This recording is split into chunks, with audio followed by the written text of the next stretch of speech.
MBBS in abroad. Apollo MedSkills 6 years of MBBS program will be completed in 35 lakhs only.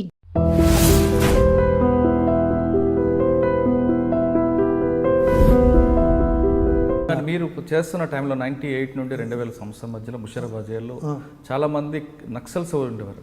Modem Balakrishna అవ్వచ్చు, అందరు ఉన్నారు. పటాల్ మన నయీం కూడా ఉన్నాడు, నయీం ఉన్నాడు, పటేల్ సుధాకర్ రెడ్డి, అదే చాలా మంది.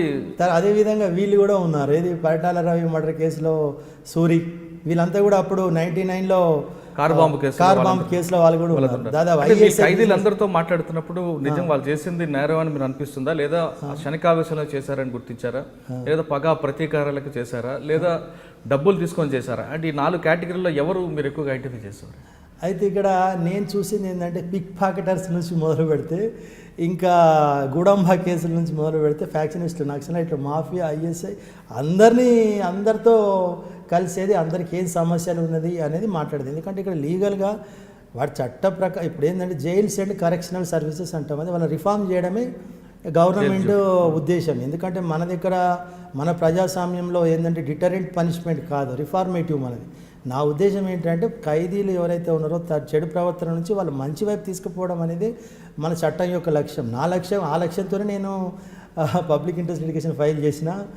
అయితే వాళ్ళని కలిసిన, వాళ్ళతో మాట్లాడినప్పుడు కూడా ఇదే చెప్పేది, మీరు ఇలా చేయకూడదు, సమాజాన్ని అందరితో కలిసి బ్రతకాలి అని చెప్పి వాళ్ళకు మంచిగా చెప్పేది, వాళ్ళకున్న సాయం చేసేది. వాళ్ళు ఏమనేదంటే, సార్ లోపల పెట్టి మాకు ఇవన్నీ ఫెసిలిటీస్ కాదు మాకు కావాల్సింది, మాకు బయటకు తీసే ఉపాయం చేయండి సార్, ఏదో రకం మమ్మల్ని బయటకు తీసుకురండి మీరు. అంటే మీరు నాకు చెప్పిన 4 రకాల ఖైదీలు కూడా ఏ విధంగా ఉండేవారండి? ఎందుకంటే చాలా ముషీరాబాద్ జైల్లోనే బయట లోపల ఉంటుండే బయట కూడా హత్య పథకాలు వేస్తున్న కేసులు కూడా చాలా ఉన్నాయి. అవునా, ఉంటాయి.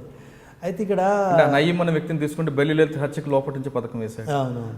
అంటే వాళ్ళ గురించి మరి మీరు ముందే తెలుసుండేదా, లేదంటే మీ దగ్గర బాగా నటిస్తూ ఉండేవారు వాళ్ళు? అంటే వాళ్ళు కొన్ని విషయాలలో ఓపెన్ అవుతారు, కొన్ని విషయాలలో మన దగ్గర ఓపెన్ కారు.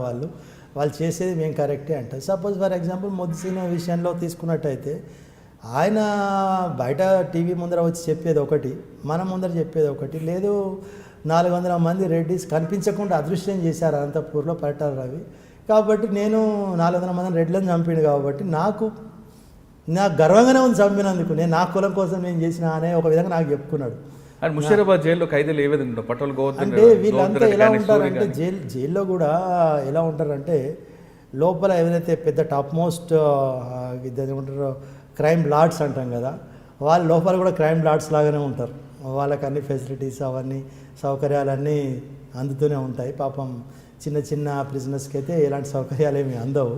అయితే క్రైమ్లో ముఖ్యంగా ఏం జరుగుతుంది, కోర్టుకు, ఈ జైలుకు, సమాజానికి, అడ్వకేట్కు, ఇవన్నీ ఏవి కూడా మనకు వాస్తవాలు ఎక్కడ ఏది రావు. కోర్టు ముందర వాస్తవం రాదు, పోలీస్ స్టేషన్లో వాస్తవం రాదు, జైల్లో వాస్తవం రాదు. అసలు మనకు వాస్తవం అనేది ఎక్కడ తెలియదు. మనకు ఆ చేసిన వాడికి తప్ప మనకైతే తెలియదు. విషయం ఏం జరుగుతుందంటే, కోర్టులో ఎందుకు కేసులు వీగిపోతాయి అంటే, చిన్న చిన్న కేసులు చేసే వాళ్ళ కేసులే రుజువు అవుతాయి. ఎందుకంటే వాళ్ళకి సాక్ష్యాలు బలంగా వచ్చి వినిపిస్తారు. పెద్ద పెద్ద కేసుల్లో సాక్ష్యాలు ఎవరు చెప్పరు, ఎట్టి పరిస్థితుల్లో సాక్ష్యం చెప్పరు వాళ్ళు. అయితే నా లాంటి వాళ్ళ అడ్వకేట్లు కేసు గెలవడానికి ముఖ్యంగా మా యొక్క ప్రతిభ అని చెప్పడానికంటే కూడా పోలీసుల యొక్క అసమర్థత అనేది మొదటిది. రెండోది వాళ్ళకు సాక్ష్యాలు ఎవరైతే ఉంటారో వాళ్ళు చెప్పకపోవడం అనేది రెండోది. ఇవే మెయిన్ రీజన్స్. తర్వాత మూడోదే మా ప్రతిభ అనేది మొదటి మెట్టు కాదు. అది ఈ పెద్ద పెద్ద టాప్ మోస్ట్ క్రిమినల్స్ విషయంలో ఏం జరుగుతుంది అంటే, అడ్వకేట్లను సలహాలు అడుగుతుంటారు, అసలు మేము బయటకు రావాలంటే ఏం చేయాలి అనేది. అయితే దానికి ఒక్కొక్క కేసుకు ఒక్కొక్క స్ట్రాటజీ, ఒక్కొక్క వ్యూహం ఉంటుంది. ఆ స్ట్రాటజీ, ఆ వ్యూహం ప్రకారంగా ఏం చేస్తే కేసు బయటకు వస్తారనేది దాని ప్రకారంగా మనం చేస్తాం. కాబట్టి ఆ ప్రకారంగా వాళ్ళు బయట రావడానికి అవకాశం ఉంటుంది. టాప్ మోస్ట్ క్రిమినల్స్ కేసెస్లో ఏం జరుగుతుంది, ఎందుకు ఎక్కుటలు అవుతాయి అని అజీజ్ రెడ్డి కేసు తీసుకున్నా, మొదసిన కేసు, ఏ కేసు తీసుకున్నా కూడా మీరు ఎందుకు ఎక్కుటలు అవుతాయి అంటే, వాళ్ళు క్రైమ్ చేసిన తర్వాత జైలుకి వచ్చిన తర్వాత లోపల జైల్లో అసలు ఏం కుట్రలు జరుగుతున్నాయి, బయట ఏం క్రైమ్ చేస్తున్నారు అనేది పోలీసులకు ఇన్ఫర్మేషన్ కావాలి. వీళ్ళు ఏం చేస్తారంటే పోలీస్ ఇన్ఫార్మర్స్గా మారిపోతారు.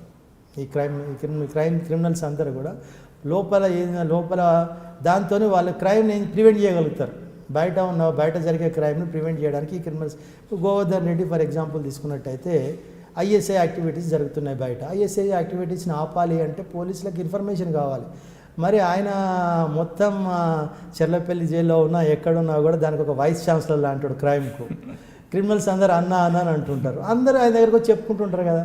మరి అలాంటప్పుడు ఆయనకు ఇన్ఫర్మేషన్ ఉంటుంది, చాలా ఇన్ఫర్మేషన్ ఉంటుంది ఆయన దగ్గర, ఆయనకి ఎక్కడెక్కడ ఎవడేమి చేసిండు ఏం చేయబోతున్నాడు అలాంటి ఇన్ఫర్మేషన్ అంతా పోలీసులకు వీళ్ళు ఇస్తుంటారు ఇన్ఫర్మేషన్. దానివల్ల గోకుల్ చాట్ కేసులో నిందితులను పట్టుకున్నా, తర్వాత వేరే దగ్గర ఐఎస్ఐ వాళ్ళని పట్టుకున్నా కూడా ఆయన యొక్క దాన్ని ఏమంటారు ఇన్పుట్స్ అవుట్పుట్స్ అన్నీ పోలీస్ డిపార్ట్మెంట్కి ఉన్నాయి. దానివల్ల వాళ్ళు ఏం చేస్తారంటే పోలీసులు సరేలే వీడు మనకు దేశం కోసం పనిచేస్తున్నాడు కదా మనకు, కాబట్టి వాళ్ళు ఏం చేస్తారంటే కొంచెం చూసి చూడనట్టు ఊరుకుంటారు. దానివల్ల ఏమవుతుందంటే సాక్షులు కూడా పెద్దగా చెప్పడానికి ధైర్యం సరిపోదు వాళ్ళకి. ఎప్పుడైతే స్టేట్ ఒకవేళ తలుచుకున్నట్టయితే సాక్షులను తీసుకెళ్ళి ఒక 4 రోజులు వాళ్ళ దగ్గర కస్టడీలో పెట్టుకొని మీరు చెప్పకపోతే మీ సంగతి చూద్దామని బెదిరించినట్టయితే సాక్షులు వచ్చి నిలబడి ఖచ్చితంగా చెప్తే అప్పుడు అందులో నుంచి బయటపడాలి అంటే అప్పుడు అడ్వకేట్స్ చాలా కష్టపడాల్సి వస్తుంది. అప్పటికి కూడా బయట తీసుకురావచ్చు, అది పెద్ద విషయం కాదు, కానీ చాలా కష్టపడాల్సి వస్తుంది. కానీ ఈ కేసులలో ఏం జరుగుతుందంటే నాలాంటి అడ్వకేట్ అంటే సోషల్గా మనం అందరు బాగుండాలి, సోషల్ రిఫార్మేషన్ కోసం వచ్చినప్పుడు సరే జరిగింది ఏదో జరిగిపోయింది, కనీసం సమాజం కోసమైనా మీరు ఇప్పుడన్నా మీరు సమాజం కోసం పనిచేయండి, పోలీసులకు ఒక వ్యవస్థకు మీరు ఉపయోగపడండి. దానివల్ల పోలీసులు మిమ్మల్ని కొంచెం బయటకు వచ్చినా ఎన్కౌంటర్ చేయకుండా ఉంటారు. ఇంకా తప్పుడు కేసులు కానీ ఉన్న కేసుల విషయంలో కానీ కొంత లిబరల్గా ఉంటారు వాళ్ళు. కాబట్టి మంచిది, పోలీసులతో కలిసిపోతే మంచిది నేను అందరికీ చెప్పేది. ఈవెన్ నయీం కేసులో కానీ నయీం కూడా జైల్లో ఉన్నప్పుడు మంచి పరిచయమే. అప్పుడు వాళ్ళందరూ కూడా ఈ రకంగా చెప్పేది మనం. దానివల్ల ఏంటంటే వాళ్ళకు కొంత లిబరల్ బయట ఏంటంటే లిబరల్ అప్రోచ్ ఉంటుంది.